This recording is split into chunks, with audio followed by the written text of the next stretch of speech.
Meus queridos irmãos, pelo sacerdócio, aqui presentes, párocos, vigários das mais diferentes paróquias da nossa diocese, quero também cumprimentar os sacerdotes que vieram de outras dioceses para participar conosco da graça dessa celebração, queridos seminaristas, queridos diáconos, queridos religiosos, religiosas, consagrados, consagradas, queridos agentes de pastoral vindos dos mais diferentes locais da nossa diocese, como também irmãos de outras dioceses que se fazem aqui presentes.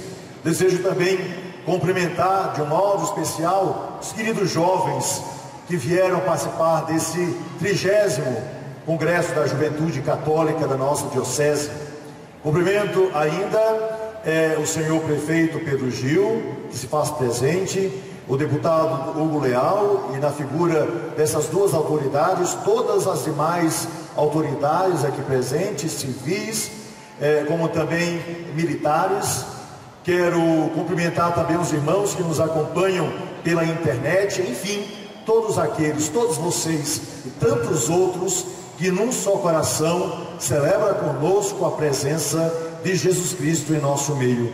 Meus queridos irmãos, minhas queridas irmãs, ao longo da história da humanidade, nós vimos nascer em nosso meio os mais diferentes heróis. É bonito como a história foi capaz de não apenas venerar homens que foram esplendorosos, como por exemplo os faraós do Egito, Nabucodonosor na antiga Babilônia, homens e mulheres que foram capazes de construir uma história cujo registro chegou até nós.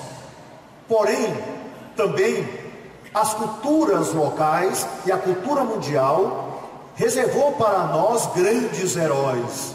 Quem de nós vai negar a importância, por exemplo, de Ulisses, cuja sabedoria e feitos foram escritos por Homero lá na Odisseia? Quem de nós vai negar a importância da figura mítica, de um outro homem chamado Heitor, que combateu bravamente para ter Troia sob o seu controle? Quem de nós vai negar os grandes mitos surgidos nas mais diferentes culturas, como na cultura brasileira, para nos falar da grandiosidade de coisas que nós, humanos, simples mortais, jamais conseguiríamos realizar? Ora, meus irmãos e minhas irmãs, especialmente através do cinema, ao longo, especialmente dos últimos 50 anos, nós vimos surgir heróis espetaculares em nosso meio.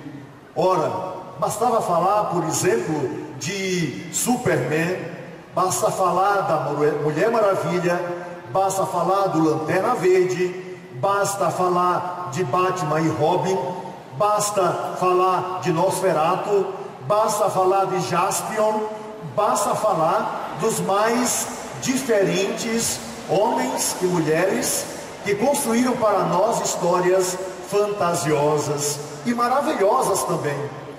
No meu tempo, e olhe que eu tenho apenas 53 anos de idade, se vocês consideram isso muito, eu até que considero pouco, era Jaspion, que combatia inimigos com aqueles gestos e com aqueles lances japoneses. Os inimigos eram bem comuns e bem simples.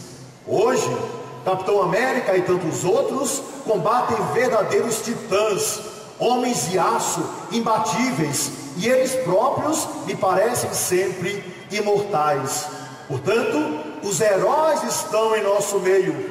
E através de uma brincadeira, enquanto conversávamos, a equipe que preparou essa celebração até colocou aqui em cima, como vocês podem ver, o Papa com a cruz como super-herói, e eu ali todo charmoso e até magro também, como super-herói chamado de Super Greg. Que beleza, não é?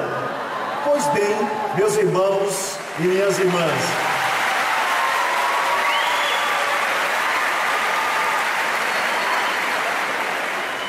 a pergunta que eu faço a todos os heróis e a mim mesmo é a seguinte: qual o super-herói que foi capaz de entregar a sua vida pelos outros? Qual o super-herói que, feito de ferro e propriamente mortal, foi capaz de dizer: se eu entregar a minha vida por você, você livra todo esse povo? Nenhum deles. Por maior que seja o super-herói, o amor que ele tem pela sua vida não deixa se entregar por causa dos outros. Ele até enfrenta, ele pode até correr um risco, mas ele sabe que o risco não será sobre a sua vida, mas sobre a vida daqueles que estão ao seu lado, porque ele se mantém e se imagina sempre vivo. Ora, nós estamos aqui não para celebrar um super-herói, nem super-heróis outros. Nós estamos aqui para verdadeiramente adorar aquele que é o único Senhor. Nós estamos aqui para dobrar o joelho por alguém que foi capaz de dizer: por causa de todos, por causa dos que vejo, por causa dos que já me antecederam, por causa dos homens e mulheres do futuro, eu entrego a minha vida livremente, eu a dou. Não é necessário que ninguém a peça, eu a dou livremente. Eu me torno causa não apenas de um instante de salvação, como um super-herói para uma determinada população, mas como Deus, eu me coloco à disposição de todos, me deixo até mesmo pregar numa cruz, para que a salvação chegue a todo o universo, para que os homens e as mulheres possam compreender o que é céu, para que toda a humanidade possa viver a alegria de um tempo novo, que é o tempo da graça. Meus irmãos e minhas irmãs, eu falo para vocês daquele que nos reuniu. Foi por causa do seu nome que nós viemos até aqui. Ele nos convidou, ele está presente no meio de nós, e muito além de todos os super-heróis, ele nos dá a vida, ele nos dá a verdade, ele nos dá a salvação.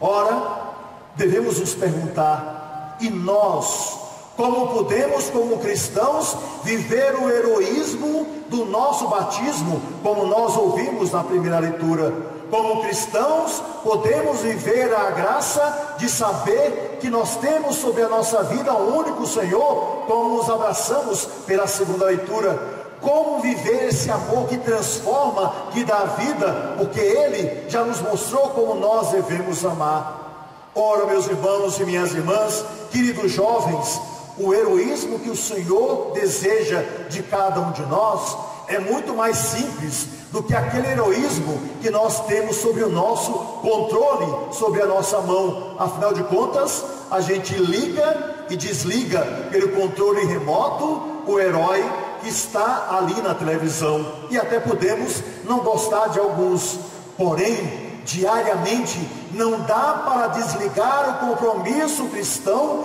do heroísmo que tem que ser de nós todos. E eu pergunto ainda: mas como viver esse heroísmo nessa sociedade que muitas vezes desconhece até o nome de Jesus Cristo? Ora, o Senhor não nos pede coisas extraordinárias.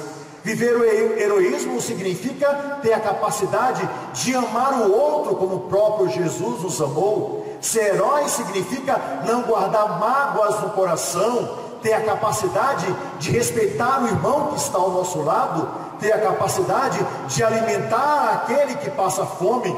Ser herói na sociedade moderna é não se apegar às meias verdades, mas ser liberto por aquela verdade que salva, que transforma, que dá a vida. Sim, vivemos em uma sociedade que aprendeu a amar as meias verdades, e por incrível que pareça, as meias verdades, que portanto é a mentira revestida com as roupas da verdade, acabam nos fazendo sucumbir frente a uma sociedade que, por causa do ter e do poder, esqueceu dela mesma.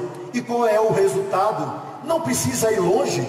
O resultado das meias verdades é a violência do estado do Rio de Janeiro.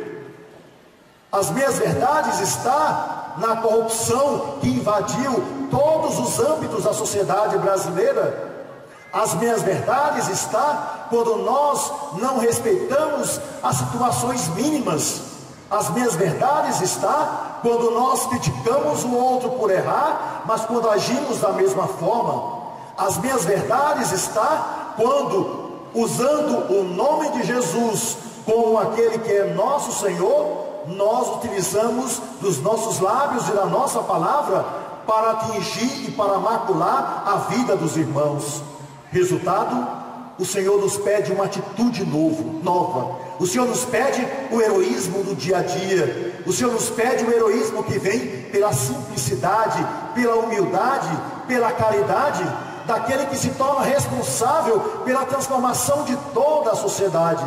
E hoje, meu querido jovem, minha querida jovem, é você que é chamado e é chamada por Jesus Cristo para exercer esse heroísmo dentro da sociedade. Podemos dizer, não posso fazer lá muitas coisas, tem uma série de limitações na minha vida e no ambiente onde eu vivo. O Senhor não nos pede muito. É pela força das micro-revoluções que o mundo é transformado. É pela força do amor que o mundo se torna verdadeiramente novo. E não é pelo muito que nós fazemos que nós seremos julgados, mas pela capacidade de amar, de respeitar, de dar para o outro o máximo de nós através da caridade que exercemos. Porque somente o amor é capaz de transformar todas as coisas, porque o amor é tudo. E assim entendemos perfeitamente, porque Jesus nos disse no Evangelho: amai-vos uns aos outros como eu vos amei. Portanto, a força que está no nosso símbolo é a força da cruz. A graça que está em nossa vida é a graça da certeza de que nós não estamos sozinhos. E principalmente nos olhando e somos multidão, é que nós vamos exercer na simplicidade da vida o heroísmo que o Senhor deseja de cada um de nós. Portanto, ao celebrarmos esse congresso, saiamos aqui com a certeza: nós não estamos sozinhos ao longo da caminhada, nós temos a presença do Senhor. Na alegria e na tristeza, Ele está no meio de nós.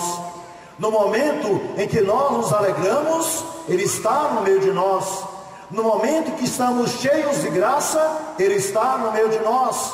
Em meio aos pecados que cometemos, por incrível que pareça, Ele está no meio de nós nos pedindo uma vida nova. Em meio às tristezas da vida, Ele se faz presente para nos erguer para uma vida nova.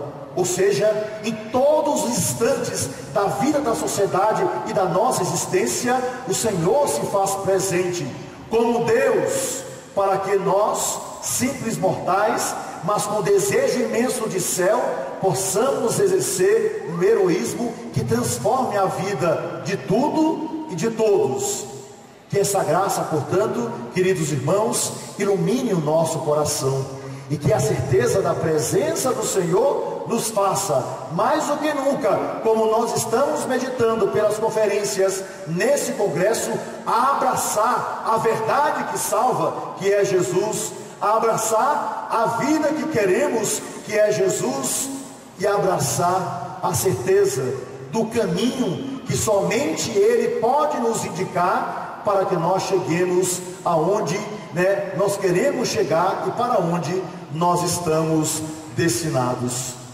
Meus irmãos e minhas irmãs, me permita contar uma historinha para vocês, que nos fala exatamente sobre a necessidade de nós, abraçando o Evangelho e a verdade daquele que é o Senhor, precisamos reconhecer, para que, abraçando a verdade, não fiquemos com as meias verdades, como a história vai nos ensinar a partir desse momento.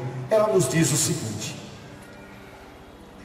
a mentira e a verdade nunca antes haviam se encontrado, porque a verdade sabia que a mentira sempre inventava uma coisa que não existia. Um dia, estando em um canto da rua vindo a verdade e pelo outro lado a mentira, as duas se cruzaram. E a mentira disse para a verdade: bom dia, dona Verdade, o dia hoje está lindo. A verdade desconfiou e, portanto, saindo dali, olhou para o céu e por acaso viu que o dia realmente estava bonito. Pois bem, 2 dias depois, outra vez, a mentira se encontrou com a verdade. E a mentira, se aproximando, falou: olá, dona Verdade, olhe, pelas nuvens do céu, tenho certeza que hoje à tarde vai chover. E a verdade disse: não deve ser verdade, porque afinal de contas, a mentira mente sempre. Resultado, a verdade olhou para o céu, e não é que à tarde realmente choveu? E assim, a mentira, todos os dias dizia alguma coisa para convencer a verdade e para fazer o que ela desejava. Ora, um dia, a verdade estava perto de um rio, e a mentira estava se banhando. E como a verdade já estava se acostumando com as mentiras, da mentira, que pareciam verdade, resolveu parar para ver ali a mentira se banhando. E a mentira começou a jogar água no corpo e disse: dona Verdade, a água está tão quentinha, a água está tão morninha, venha tomar banho comigo, aproveite a beleza desse rio. E como a verdade já estava se acostumando com as verdades que a mentira dizia, resolveu ingressar naquele rio. Tirou a sua roupa, ficou nua e pulou na água.